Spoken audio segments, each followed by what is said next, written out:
काल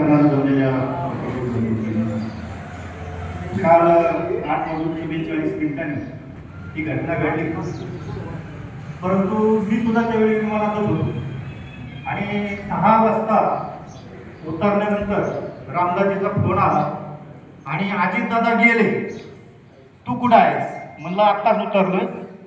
परंतु ह्यावरती मला विश्वास बसत म्हणजे आपल्याला जसं एखादी घटना कळली, मग मी लाईव्ह टीव्ही पाहिल्यानंतर माझ्या खरंच म्हणजे वाईट दुर्घटना घडली आणि महाराष्ट्रातील नाही तर तमाम भारतातील, कारण हा माणूस कामाचा होता.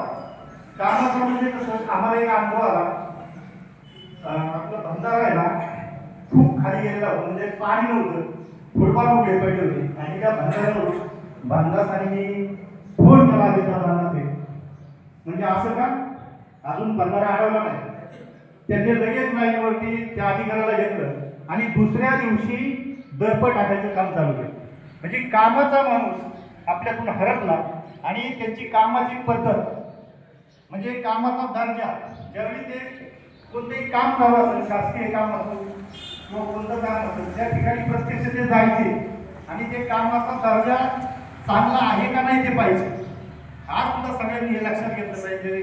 पदाधिकारी ज्यावेळी एखादं काम शासनाचे पैसे असतात, परंतु त्या कामाचा दर्जा चांगला कसा होईल हे प्रत्येकाने पाहिलं पाहिजे. खऱ्या अर्थानं मी उपस्थित सर्वांच्या वतीनं दादांना भावपूर्ण श्रद्धांजली अर्पण करतो. या ठिकाणी थांबतो. रामकृष्ण.